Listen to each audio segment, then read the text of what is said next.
भगवान श्री कृष्ण कहते हैं, मृत्यु आने से पूर्व मिलते हैं, ये 5 संकेत कभी भूल से भी नजरअंदाज मत करना। दोस्तों, एक समय की बात है जब नारद मुनि भगवान श्री विष्णु के पास गए थे। तब उन्होंने पूछा कि भगवान, इस मृत्यु लोक प्रत्येक जीवित प्राणी या वनस्पति की मृत्यु या कहें तो आयु निश्चित है, फिर उन्हें कैसे जान पड़ सकता है कि कुछ समय बाद उनकी अब मृत्यु आने वाली है। तब श्री हरि भगवान विष्णु बोले, हे मुनिश्री, आप तो परम ज्ञानी हैं, फिर भी इस बात से आप कैसे अनजान हो सकते हैं। प्रिय दर्शकों, माता लक्ष्मी ने मुस्कुराते हुए नारद जी कहा, हे वत्स नारद, तुम प्रभु के परम भक्त हो, इसलिए वे तुम्हारी इस जिज्ञासा को अवश्य ही पूरा करेंगे। प्रिय दर्शकों, नमस्कार और स्वागत करते हैं आपका फिर एक बार हमारे धार्मिक कथाओं के चैनल 18 पुराणों पर। आज हम आपके लिए एक नई पौराणिक कथा लेकर आए हैं, इसलिए इस कथा को पूरा जरूर सुनिएगा। दोस्तों, सच्ची श्रद्धा से कमेंट में जय श्री कृष्ण अवश्य लिखें। प्रिय दर्शकों, माता लक्ष्मी और भगवान श्री हरि क्षीर सागर में बैठे आपस में प्रेम पूर्वक बातें कर रहे थे। तभी नारद मुनि वहां आते हैं, किंतु नारद मुनि का चेहरा किसी प्रकार से चिंतित देखकर श्री हरि बोले, हे मुनीश्वर, आप किस बात से परेशान हैं? तब नारद मुनि ने एक उत्साह से भरी हुंकार से श्रीहरि से कहते हैं, हे प्रभु, आप तो सर्वव्यापी और सर्वज्ञ है, भला आपसे कोई बात कैसे छिप सकती है। तब श्री हरि मुस्कुराते हुए बोले, हे नारद, भगवान और भक्त में किस बात की शर्म, अब आप अपने मन के उस भेद को खोल कर कहें, मुझसे आपकी यह दशा देखी नहीं जाती। उस समय माता लक्ष्मी कहती, हे प्रभु, आपके भक्त आपसे से ही नाराज लगते हैं। प्रिय दर्शकों, तब नारद मुनि अपना मौन तोड़ते हुए कहते हैं, हे प्रभु, मेरा एक बड़ा विचित्र प्रश्न है। मैं बड़ी उम्मीद से आपके पास आया हूँ और मुझे पूर्ण विश्वास है कि आप मेरे प्रश्नों के उत्तर अवश्य देंगे। श्री हरि कहते हैं, नारद मुनि, आप जो प्रश्न पूछने वाले हैं उस प्रश्न का उत्तर तो आपको गरुड़ देव भी दे सकते हैं, फिर आप इतना संदेह क्यों कर रहे हैं। प्रिय दर्शकों, नारद मुनि कहते हैं, हे प्रभु, मैं जानना चाहता हूँ कि जब किसी जीव की मृत्यु निकट आती है तो उसे किस प्रकार के संकेत प्राप्त होते हैं या उसकी दशा कैसी हो जाती है। श्री हरि कहते हैं, हे नारद मुनि, आपने जो प्रश्न पूछा है वह अत्यंत गोपनीय सत्य है, जो मैंने गरुड़ पुराण में पूरे विस्तार से लिखा है, और इस पुराण को पूरे विश्व कल्याण हेतु मेरे अवतार महर्षि वेदव्यास युगों युगों तक इसका प्रसार करते रहेंगे, और इस पुराण का ज्ञान मेरे कल की अवतार को भी मिलने वाला है। इसलिए आप भी इस गोपनीय सत्य अवश्य सुने। किंतु मैं आपको इसे एक कहानी के जरिए सुनाना चाहता हूँ, लेकिन आपको इस कथा को पूरा जरूर सुनना चाहिए। आधी अधूरी जानकारी विष के समान होती है, जो आपका किसी भी समय पर साथ छोड़कर आपका ही घात कर सकती है। प्रिय दर्शकों, श्री हरि कथा को आरंभ करते हैं और कहते हैं, हे नारद मुनि, यह उस समय की बात है जब मैं द्वापर युग में कृष्ण के अवतार में मृत्यु लोक पर अपना जीवन व्यतीत कर रहा था। आप उस समय के महान राजा महाराज पांडु और उनके सौतेले भाई भीष्म पितामह को अवश्य ही जानते होंगे। ये कथा उन्हीं की है, क्योंकि भीष्म पितामह एक वसुदेवता के अवतार थे और उनके 7 भाइयों को उनकी ही माँ गंगा ने उन्हें अपने ही जल में समाधि दी थी। वसुदेवताओं ने ऋषि की कपिला गाय को चुराया था, जिसका कारण ऋषि ने श्राप दिया था कि तुम सारे वसुदेवता मानव का जीवन पाकर तुरंत ही मृत्यु को प्राप्त करोगे।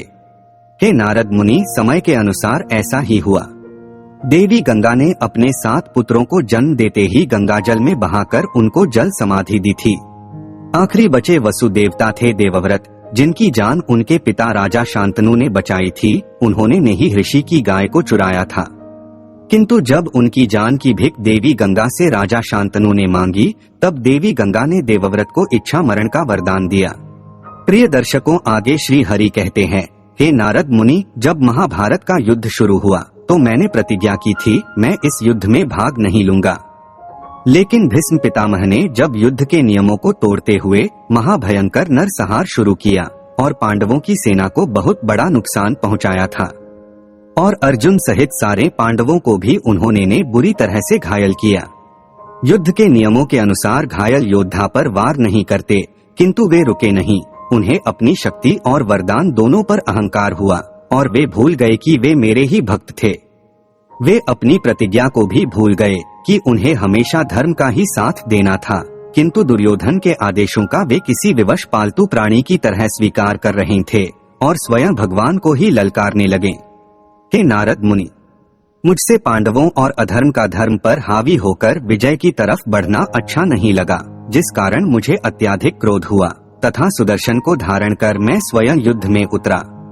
दोस्तों, आगे श्री हरि कहते हैं, तब भीष्म पितामह को मेरे स्वरूप में स्वयं मृत्यु के देवता यमराज के दर्शन हुए और वे सभी योद्धा मेरे सुदर्शन के आगे नतमस्तक हुए। उसी दिन मैंने पूरी कौरव सेना को अंतिम बार मृत्यु का दिव्य संकेत दिया था और उस दिन के युद्ध को समाप्त किया। हे नारद मुनि, अब मैं आपके प्रश्न का उत्तर देता हूँ। जब किसी प्राणी की मृत्यु निकट आती है, उसे इस संसार से नाना प्रकार के संकेत मिल जाते। जो प्राणी इन संकेतों जान लेता है, वह अपने जीवन का अंतिम मार्ग के लिए उचित धर्म नियमों के अनुसार मुक्ति पाने के लिए मेरे शरणों में आता है, और जो प्राणी इन संकेतों को अनदेखा करता है, वे सभी मृत्यु को प्राप्त होकर अपने अगले यमलोक के मार्गों पर प्रस्थान करते हैं। देवव्रत और कौरवों ने साक्षात यमराज के दर्शन करने के बावजूद युद्ध को मरते दम तक लड़े और अंत में मृत्यु को प्राप्त हुए। जिस भीष्म ने मेरी प्रतिज्ञा तोड़ी, उन्हें मुझे अर्जुन और श्रीखंडी के हाथों से धोखे से मरवाना पड़ा था। प्रिय दर्शकों, श्री हरि नारद मुनि से कहते हैं, हे वत्स, मैंने जो मानव कल्याण हेतु मृत्यु से पूर्व आने वाले संकेतों के बारे में गरुड़ पुराण में बताया है, उन्हें अब तुम ध्यान से सुनो। सबसे पहला संकेत है कि जब किसी मनुष्य का मल, मूत्र और वीर्य एक साथ ही निकलते हो तो उसकी आयु केवल एक दिन ही शेष रह गई है। यदि मल, मूत्र और छींक एक साथ गिरते हैं तो उस मनुष्य को भी समझना चाहिए कि उसकी मृत्यु 1 महीने के भीतर हो जाएगी। दूसरा संकेत है कि यदि अकस्मात किसी मनुष्य को काले पीले रंग का कोई पुरुष दिखाई देता है और वह अदृश्य हो जाता है, तो उस मनुष्य को समझ लेना चाहिए कि वह केवल 1 महीना ही जीवित रहेगा।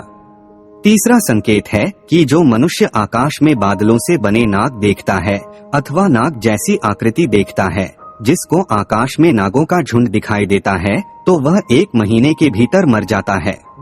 चौथा संकेत है, जिस मनुष्य की मृत्यु निकट आती है, उसे आकाश में अरुंधति अरु ध्रुव तारा दिखाई नहीं पड़ता है।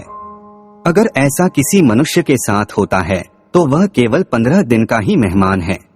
स्नान करने के बाद जिस मनुष्य का हृदय जल्दी सूख जाता है तथा हाथ पैर भी जल्दी ही सूख जाते हैं, तो उसका जीवन मात्र 3 मास शेष रह गया है। जिस मनुष्य का वीर्य नीले रंग का हो जाता है, जिसके हाथ पैर के नाखून और आँखों का कोना नीले रंग का दिखाई देने लगता है, वह 6 मास के भीतर ही यमपुरी की यात्रा करता है, अर्थात उसकी मृत्यु हो जाती है। 5वां संकेत है, जब मनुष्य को रात्रि के समय में इंद्रधनुष्य के दर्शन हो जाए, जिसे 2 चंद्रमा और 2 सूर्य दिखाई पड़े, तो इसे मृत्यु सूचक चिन्ह समझना चाहिए। उसकी मृत्यु केवल 1 महीने तक उसकी प्रतीक्षा करती है। जो मनुष्य जल, घी और दर्पण में अपनी परछाई अथवा प्रतिबिंब में स्वयं का मस्तक नहीं देखता, अर्थ मस्तक रहित शरीर देख लेता है, वह केवल 1 महीने तक ही जीवित रहता है। 6वां संकेत है, जब मनुष्य को अपने हाथ से कान बंद कर लेने पर किसी विचित्र प्रकार की आवाज सुनाई दे, तो उसकी भी मृत्यु 1 माह में हो जाती है। जब किस मनुष्य का मोटा शरीर अचानक ही दुबला पतला हो जाए अथवा दुबला पतला शरीर अचानक से मोटा हो जाए, तो यह भी मृत्यु का ही चिन्ह माना गया है। ऐसा संकेत मनुष्य की अकाल मृत्यु को दर्शाता है। जो मनुष्य स्वप्न में लोहे का दंड और काला वस्त्र धारण किया हुआ काले रंग का पुरुष अपने आगे खड़ा हुआ देखता है, वह 3 माह से अधिक जीवित नहीं रहता। 7वां संकेत, जो मनुष्य सपने में गधे पर सवार होकर दक्षिण दिशा की ओर यात्रा करता है अथवा अपने पूर्वजों को गधे पर बैठकर दक्षिण ओर जाता हुआ देखता है, उसकी मृत्यु 6 महीने में हो जाती है। जिस मनुष्य के स्वप्न में काले रंग की कुमारी कन्या उसे अपने बाहुपाश में कस लेती है, वह व्यक्ति केवल 1 महीने में ही यम पूरी जाता है। 8वां संकेत, जब मनुष्य की मृत्यु नजदीक होती है, उसके शरीर से अजीब सी गंध आने लगती है। ये गंध उसको स्वयं को भी सहन नहीं हो पाती है। अगर उसे अपने आसपास अपनी पितरी दिखाई देने लगते हैं, उन्हें ऐसा महसूस होने लगता है कि उनके पूर्वज आसपास है, तो वह व्यक्ति केवल 8 दिन का ही मेहमान है, ऐसा समझ लेना चाहिए। प्रिय दर्शकों, भगवान श्री हरि नारद मुनि से कहते, हे मुनि, अब मैंने आपको आपके प्रश्नों के उत्तर दिए हैं। नारद मुनि अत्यंत प्रसन्न होकर वहां से चले जाते हैं।